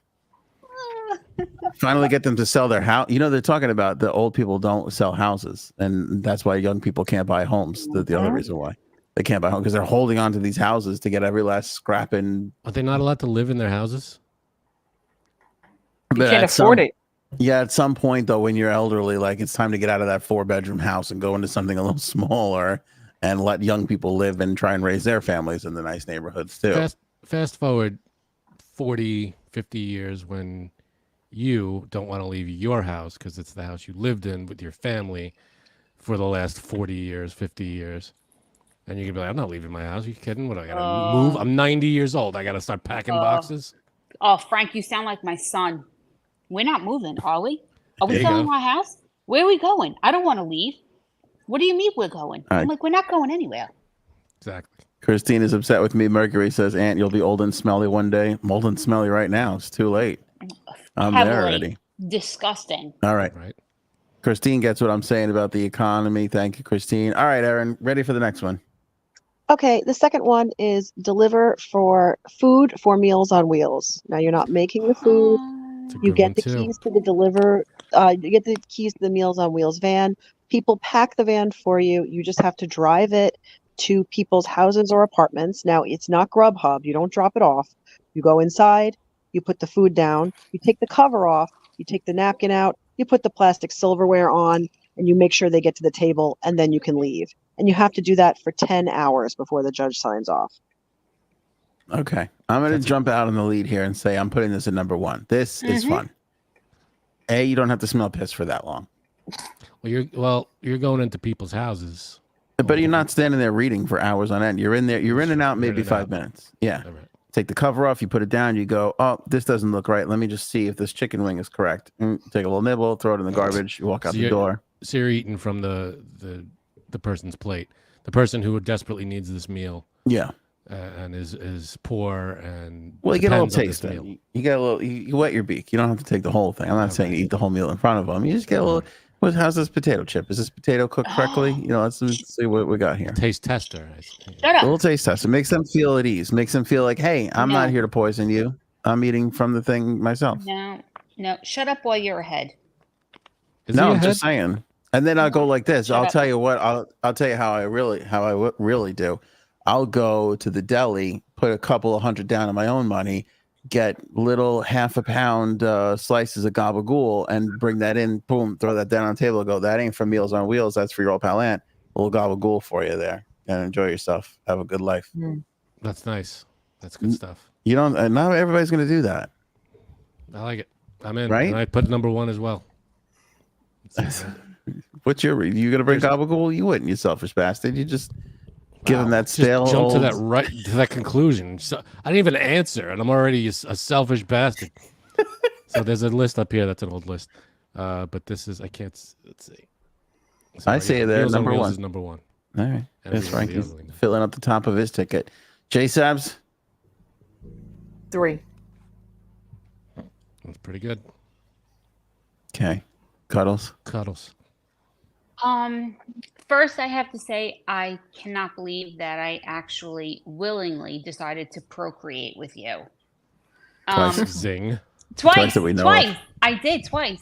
But it's number 1 for me. I would love doing that. Wow.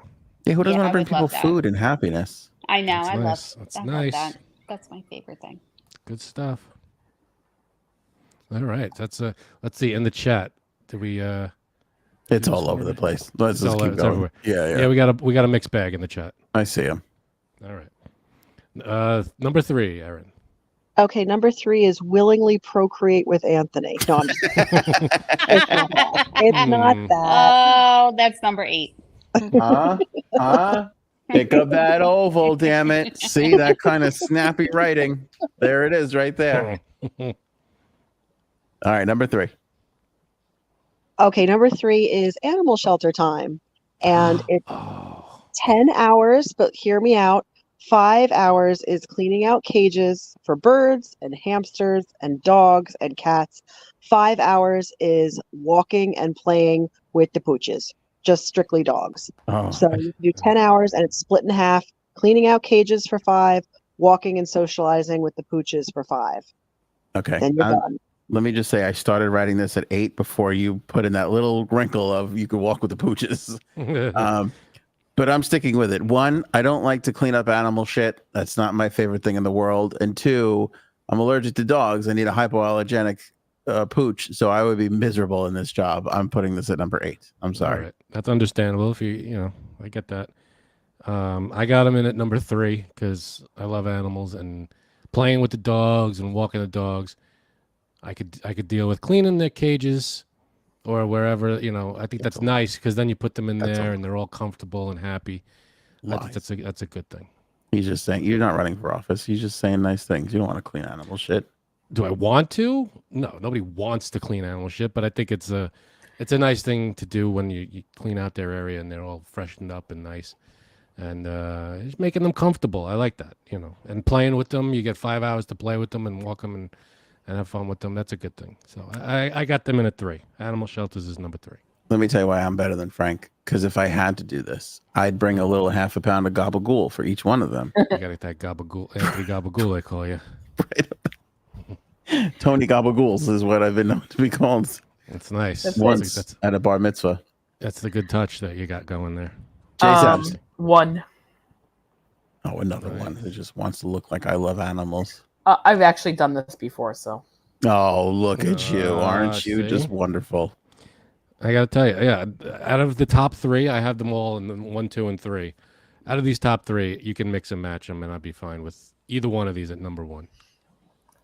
They're all good. Frank is this close to going out and committing a crime, so he can go do these things. These are good incentives. If this is the punishment, yeah, well, I'll go. This is unfair. I feel like Frank and Janine, especially Janine, since she's done this, they don't know what it's like to have allergies. They make me I look have bad. allergies. I do, but not to animals. Sorry. Right. I'm actually technically, I went for an allergy test. I'm allergic to cats and dogs, which I've had dogs my entire life, and whatever, I guess it doesn't affect me that much. And I'm allergic to, I think there's grass and other trees and stuff. But, I mean, I get seasonal allergies, so I know what it's like. It sucks. But you pop a Claritin D, and you're off to the races. Yeah, stop being a big puss bag. Cuddles. There you go. Okay, so like my husband, I am very, very allergic to dogs and cats, and I get hives all over my body. I'm sorry, wait, hold on a minute. Frank, are you first learning about these allergies to dogs and cats today about these two? It seems About these two, like yes. No, Okay, same here. I think it's all part of the plan. Go ahead. I would love, This is all part of the plan to get Kamala Harris in office. This is No. Oh yeah, definitely is. all these I would allergies. love to have a big dog, like a canine corso. I would love that. I can't. I will literally have, my eyes will be shut. I will have hives all over my body. I think they have With- hypoallergenic big dogs. Yes, but no, they don't. It's very no, rare. it's like a You poodle. would have And a ca- even then, I would have to shave the dog. Like with our other dog, with Rocco, if I touched him, I had to wash my hands. And then, like, if I rubbed him or gave him, like, scratches, I had to wash my hands right after. My father And I had to was shave him. my father did. a long time ago. He went to the pet store. He saw this dog that he was like, I have to get this dog. I have to get this dog. But that day he found out he was allergic, and he got all hives and itchy and everything. So he's like, oh, what am I going to do? He found out he was allergic to dogs. He went there every day to see this dog. Played with him, with her. It was Montana. Played with her for weeks until he just built up, and after a while, it just didn't really bother him anymore, and he adopted Montana. No, That's it is amazing. not over like it. that. Let me tell you something. That's a Disney movie. You got a Disney it? movie on your hands right there. I'm writing it. Yeah. Starting to write No. That's beautiful. Isn't that nice? On top Matt of says, being I'm a cattle allergic. farm. Go ahead. Well, go On ahead. top of being allergic to dogs and cats, I clean up after wild animals every day. I clean up after Aunt. I clean up after our children. It is not fun. I don't want to clean up after anyone else. And I'm sorry. I will give you money if you need anything. So this is a number 8 for me. All right. Love it. Matt says, I'm a cattle farmer. I do that crap for a living. First of all, Matt, thanks for the milk and the steaks. We all appreciate it. That is nice. Appreciate the work you're doing there. All right. Mistakes for the table. We got 3 down. We've got 5 more to go on this blind top 5 crossed out /8. Okay, this next one is park cleanup, because I don't want to make you do it on the side of the road.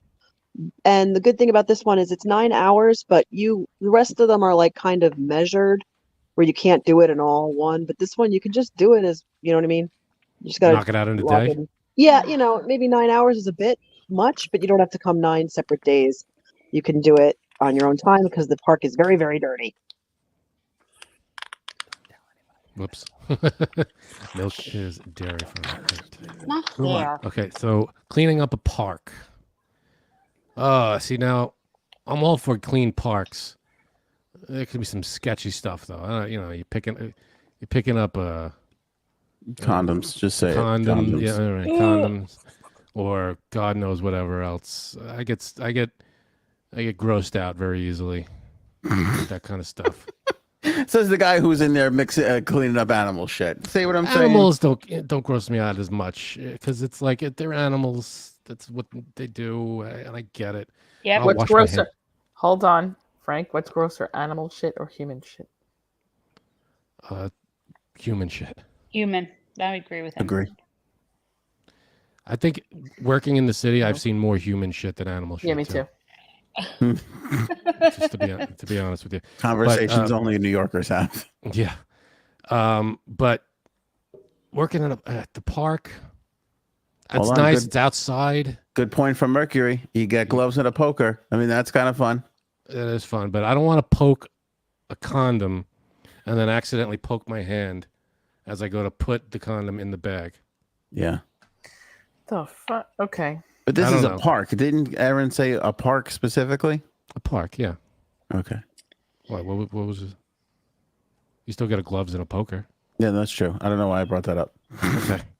So I'm Sorry. going to go a little low on that one. Again, I'm all for clean parks. But I'm going to go 7 on that one. 7? Yeah. J-Sabs. I guess I'll go 4. Okay. I have to leave soon to redeem a coupon. By the way, go ahead. Cuddles. What the hell? Where are you 5. going? Are you kidding? Where are Coupon. you going? You have to redeem at 10:30 at night. Where are you? Sex coupon. What is Oh, Thank you. damn it. Thank Oh my you. goodness. I got there a second after you said it. Wow. I didn't get there at Wait, all. Anthony, your parents are still there? Yeah. Yes. Oh, you're so lucky. Janine likes having sex with her parents in the house, but she wants to feel like she's 17 Ew. again. Oh, God. She loves it. To be it's fair, fine. we're not on the same floor. I'm not here to judge you. I think that's a perfectly legitimate kink to have. If it doesn't, I'm here to Thank you. judge you. It's disgusting. Thank you. Okay, you've never had. Whoa. You've never had sex in your parents' house? No? When I lived there, Right, that's what I mean. I don't live No, there I anymore. never did. I never did, you whore. that's a lie. Come on, yes, Oh my you have. God. No, I I've have had sex with never. her in her parents' house. That's a No, lie. you have not. No, a no, lie. you have not. It's the biggest lie she's ever told. Aaron, Well, I'm not going to answer that, but I will say that one time we were really, really tired on vacation. We were sharing my parents got a place in Cape May. And do you remember this, Frank? When I was like, we're Yep. really, really tired. Can I tell it? Sure. I was like, we're really, really tired. Asked my mom, like, is it okay if we shower together? And she's like, you've been married for 6 years. Like, it's and I was like, we're not going to do anything. And she's like, shut up. I don't care. And it was so funny. Just stop talking to me about it and go take a shower. Just go fuck in the shower already. Leave me alone. I'm trying to read a book here. It's my vacation too. Exactly. Man, it's like you were there. That's kind of what she said. Oh, I shit. always thought that was such a funny moment because my parents and I don't never talk about that stuff. And it was just funny to me. It was an um, awkward after shower breakfast though with the whole family. how about this?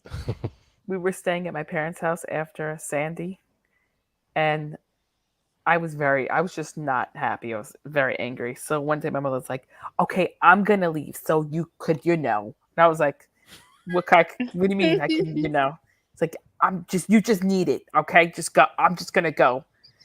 What the fuck? Oh, God. What Dude. in the And then I said to her, Phyllis, if you think that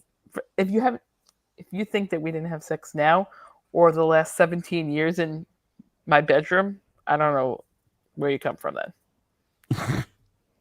You have a But she really did relationship leave with because your of that. mother like I've never seen before. I don't Ever. understand, but hey, as long as you two, you're happy. Katana was like, both, thank you. Whatever. Go. He's so You guys nice. are happy. The roommate was happy. Yeah, right. All right. All right. Number All right, 5. Linderella, last one was park cleanup for 9 hours. I know that you probably can't understand why that was it, the way we went down know that how the road, hell- but Yeah, how we got to what we were talking about. But I'm glad we did. It was wonderful. That journey was fantastic. I'm going to put park cleanup at 7, by the way, because I think that clean parks is leading to the pussification of America. Oh, There's too yeah. many liberal kids out there. Come on, everybody wants needles. in their That's right. parks. We learned to dodge needles and prophylactics and all sorts of glass and shards, and it made us who we are today. Yeah, no Don't one was play with cleaning the the parks in the participation 90s or trophies. 80s. Oh. Yeah, nobody was cleaning the parks. It built character. Yeah, The wind, that's who cleaned the parks. yeah. Swept it all into one corner. Anthony, I just want to congratulate you on joining the impersonators of this club because J Sabs and Frank do it a lot, but you did a great impression of my mom. So thank you. Thank you. Okay. The next one is, and actually kind of like J Sabs, this is the one that I did. I never had community service, but I had one of those things at my last company where they were like, you don't have to work if you do a day of community service. So I was like, yeah, all right, I'll go. So basically this is organize incoming food at a food bank or pantry. And this one is 12 hours. And it is basically a huge box of non-perishable come in, really, really big boxes. And you have to take the food out and you have to put them on shelves, the appropriate shelves at a food pantry or food bank. And you have to go by expiration date, put the ones that are last longer toward the back, the ones that will expire first toward the front. The problem with this one is there's a lot of mice because of the food deliveries. I hated that. So, but I know, but everything else was, it wasn't especially difficult. So that's 12 hours. I'm regretting my immediate, as you can see here, my immediate committal before the mice thing. You have to wait for the full explanation. I buzzed Anthony in. dropped it in at 2. I buzzed in before. I made the mistake that they make on Family Feud. I buzzed in before he finished asking the question. I'm gonna put this at 2. I'll tell you why. Despite the rat part, which I don't love, I'm phenomenal at Tetris. And little known fact about your old pal Ant, I love stacking things. So I would just be in my glory. I didn't know that. Stacking foods. Just be great. Just look at it, see how high you can get it, all that kind of stuff. Love stacking things and is allergic to dogs and cats. Okay, got it. Yeah, learned 2 new things today.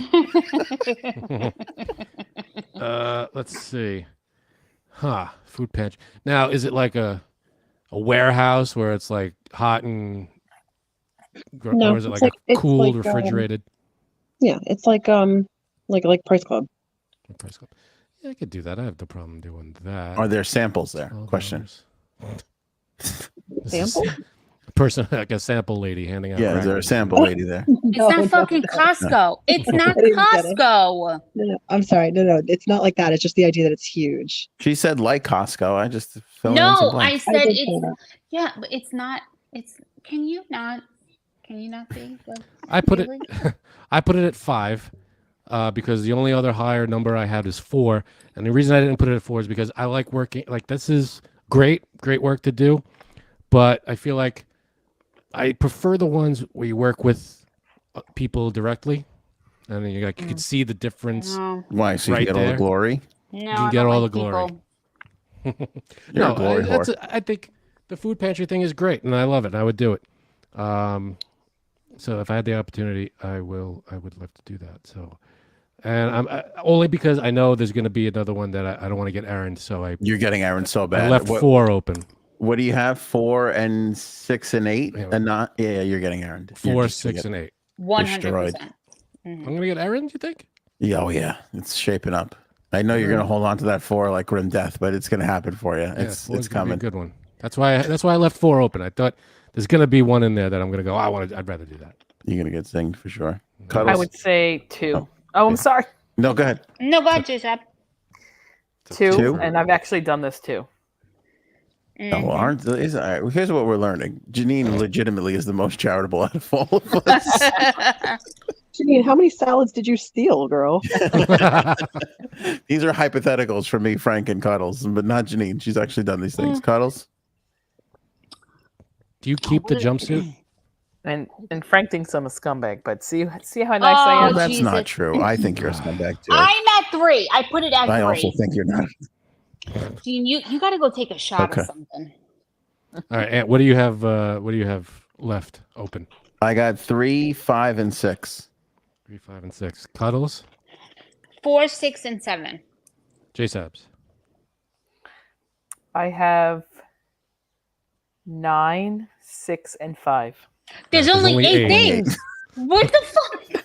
Oops. I mean, 4, 5, and 4, 5, and 7. 4, Okay. 5, and 7. All right. All right, Sure. Aaron. Hurry up because I'm getting eyes. Okay, I'm sorry. This one's the longest one to explain. I apologize. But I went to, I went to see what a list was for, community service, and they said assistant coach a child sports team if it had nothing, if it was nonviolent and had nothing to do with, anything like that would stop you from doing it. So 15.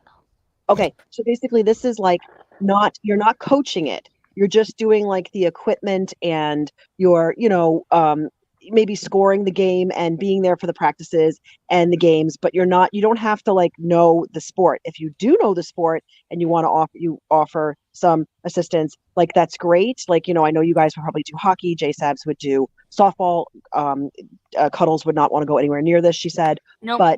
But also this is the longest one because it's 10 practices and 5 games. So it's a very long one, but Wow. if you like this kind of thing, maybe you choose this, because if you guys like, I don't know, Frank, if you'd like to like assistant coach a hockey team. I don't know. Right. Tough one. Ooh, 'Cause yeah. I feel like I'd get frustrated very easily. Yeah. Can we put that at Skate, son like of a- 15? I think 15 is the number for that. Oh man. All right, 15 for Cuddles. Frank, 15. All right. I have 4, 6, and 8 open. you need more time to think? I could go. Go ahead. You go ahead. Okay. That's I'm going to number 3. This is right down my alley. Ugh. I would probably have put this at number Yeah, 'cause 2. You have That's coached a- before. That's a fucking lie. That's a lie. That's a lie right there. Okay, I don't like if doing it you- for my children because they're Exactly. frustrating. Exactly. But if this is That's- strangers who I don't have to worry about, I think it'd be great. Because I'll tell you why. And again, I know if it's not coaching, I would go above and beyond. I would do announcing. I would See, if it play was music announcing. for them. I would do more than it was. I would, by the way, for each one of the kids on the team, bring a half a pound of gabagool for everybody, just That's to kind of nice. make sure we get over the top of the season. That's pretty good. That's Okay. pretty Thank good. you. Might slow them down a little bit. Well, it depends on the sport, I guess. If it's football, they'd appreciate it. It'd hit harder. I remember when, who was it? Was it? I guess it was. I don't remember. It was a school. There was a team that played at. Was it the Garden? No, it wasn't the Garden. It was Nassau Coliseum. Okay. And remember, you were there. Was it you that was playing? And I was in the stands, and I got behind the mic and I did the scores, and I did the, blue team scored by number blah blah blah. Do you remember that? I vaguely remember that. I think that was at the Coliseum. Okay, that Frank, was, the that was motorcycle fun. went by. It 10:30. did. Up. He's a little later. Every night, 10:30. The motorcycle guy. All right, so I like that. If I could do like announcing, that. Well, would be you got to cool, bring a but I don't little know about equipment by, coaching. it sounds like. But if you could add a little onto it, make it your own, I think that would be fine. Announcing would be cool. Coaching, I'm not that gung ho about. So, is announcing part of it? Can I do announcing? No, No. All right. So No. eight. that'll like, help the youth of America. Coaching, I'm not all that big on coaching, so I feel like 8 for me. Wow. That's so weird, Frank. I had you so high for this. Really? Mhm. Yeah, I thought that because I'm a swimmer, and I thought if I had to go to 10 practices and 5 meets, Mhm. I'd be like, because that's what they call games. I would be like, yeah, like I would do that. And then I thought, oh, Frank, he could hockey these kids, which is not a verb like that. But I don't know. I'm just so surprised. I'm surprised too. I thought you'd be a better person. Yeah, me too. What are you gonna do? All right, 2 I more could left. probably go a little higher, but I guess I already wrote it. I could probably go 6. I have 4, 6, and 8 open. I put it in as 8 because again, I feel like I'm gonna get errand, but coaching, I don't know, and it's a lot of games, and if it's like little kids, it's gonna get frustrating for me. I'm gonna be like, no, you're not skating the right way. She said, did you go do your community service? J Subs is gone. She left 15 minutes ago. Oh, she went to go do her community Yeah. service. All right, 2 more. Okay, the penultimate one is pick up a hammer because it's Habitat for Humanity. I think everyone knows what this means. You just put Oh. together houses. I don't know. There's a lot of things you can do. So there's a lot of, there's a lot of capacity to help. I've never done it. So that's 12 hours. Okay, I'm going to put this at number 6. It's the lowest I can go. It's not because I don't want to build houses. It's 'Cause you because I can't. don't think the people who build houses want me involved. So it's self-sacrifice there. I'm looking out for their best interests by putting myself at number 6. But who's going to bring the gabagool? That's Yeah. true. I would bring gabagool. I'd be great on. I'd have donuts and gabagool there every day on the work site. I got it in a number 6 because labor intensive, but satisfying, and you're building house for people who need houses. I think that's a good thing. And I think that would be a cool accomplishment, something that you build. What a question. New houses? Can you build an old house? I don't know. I guess I don't think you can build it all. I guess you could renovate an old house, but 3 you're is building new houses. It's a new house. I don't know. I just like this angle. I'll only building up participate old if the house is new. Yeah. We're building up old houses around people who refuse to move out. I think, Habitat for Humanity. I'm in on that because that's something that you build it and someone could enjoy for generations, and they'll get great use out of it. I think that's a great thing. So, It's 6 a for great me. thing. I'm sorry. I just want to Cuddles? go back one. Sorry, Cuddle. Sorry. No, go ahead. No, I just have a quick question for Ant because I had a joke for the last one and I didn't get to say it. Ant, would it influence you if you were assistant coaching the New York Gabagools? Big time. I think they have Yes. amazing jerseys and a good logo. I'd be thrilled. Yeah. Okay, sorry, Cuddles. What's your verdict? I would put that at 4. I would do that. I'd like that. Yeah, Get that'd be good. hammered, let out a lot of aggression. That sounds like a good thing to me. She's angry. I'm not angry. I'm just, I think it would be fun. Sorry. This is building a house, not demolishing a house, right? No, I'm Well, really good at painting, I think I could do it. Keep me away. I could do all that. Keep me away from electricity, though. I'm not. Yeah, clearly. I can't handle. I can't, my doorbell's been broken for her. I don't know how long. I don't know how to fix it. Really. You take the thing. Oh, I got to shut the power off and get the hell out of here. Yeah, that's tough. I will say Cuddles could paint the shit out of a house. She is. I was surprised when we had to paint this house. She was like all over that shit. So Cuddles would be a good person to have on there. I am fucking amazing. Okay. Uh, you are. So is Fly NY, member for 6 months. Fly NY generous enough to gift Aw. memberships as well too. Fly NY is Hey. gifting memberships, so we Oh, thank that's Wow. nice. Fly NY for that. Very, That's very, Fly amazing. NY. very, very Oh, kind. yeah. All right, I have 5 left. Cuddles. I have 6 left. I have 4 left. Oh, you held on to that 4. Like you I played did. this. Yep. You played this That's very how I well. play it, baby. Yeah. All right, Aaron.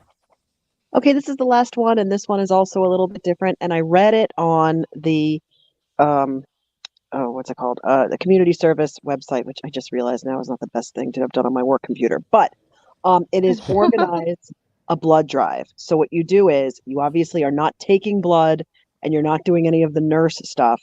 But what you do is you put up flyers, you try to get people, your friends and family involved, and then you go to the blood center and you what's it called? You greet people, and also afterward you make sure they have cookies and juice. And when 55 people have given blood, you have fulfilled your community service. So 55 people for a blood drive, and you also have to try to get people to go. The more people show up, the sooner it's done. So There's the rub. It's hard to do that. It's hard to get people there. I think you can get 55 people. Plus, depending on where it is, passerby just comes in, or you just the community calendar somewhere. You spread the word. If it's on a major street, you put out some signs. Blood drive today, cookies, the whole deal. Gabagool. Gabagool would be nice for people who donate. So I got that in at 4, and I think that's pretty good. I think I have a pretty good list. I'm kind of happy with it. There's not a bad one on the list. I mean, they're all good things to do. I could probably move coaching up a little bit. You're right. I that wouldn't be as it's a long stretch. It's probably the longest one to do out of all of these, right? It's like 12 games, you said, or something, and 10 games, 5 practices or something. That's a long time, but I could do that. I don't know what else I would move down. They're all good stuff. Yeah, there's not a bad time, there's not a bad thing to do on this list, I don't think. I don't know. Promotion to get people to donate blood. That's a tough rack. That'd be a long time. I bet you that would go for weeks on end to get to 55. That's a lot. That's hard. I don't know. You get all the people that are involved to do it, all the nurses and doctors. Hey, that's like a dozen people right there. And you get your family, people in your neighborhood, your friends. I think you can get to 55 pretty quick. No? Mercury said, this was a great game, Aaron. I would do well with any of those. I guess I'll need to find a misdemeanor I can do. There you go, Mercury. Too bad you're such an angel, because AOA stands for all outstanding angels. But thanks for going along with me and pretending that you could be bad for a little bit. Yeah. Everyone have a great Monday. Great job, Aaron. Excellent job. Very good job. Thank you. Yep. And remember to get that oval. It's available on Amazon. Link in the description below. Written by Aaron. Yes. Expertly done. Aaron, not Aaron C. Aaron R. says, Tucker Carlson reported via Charlie Kirk that Joe Biden is dead. The interview with Kamala was a recording. I think it was a phone call, though. What's wrong with Tucker Carlson? I mean, does this guy just go away already? Well, is anybody taking him seriously anymore? Yeah, I don't know. Whoops. Sorry. What the hell? What? It was Tucker Carlson just called in. That's his ringtone for me. Is that it? Okay. Yeah, that's it. I don't know. I don't know. Well, I shouldn't say I don't know. I don't believe the president is dead. I think we would have all heard that pretty much. Yeah. So I don't really trust Charlie Kirk in anything, and I don't really trust Tucker Carlson that much further, to be totally honest with you. Yeah, that doesn't make any sense at all. And I don't think anybody should trust Tucker Carlson for anything.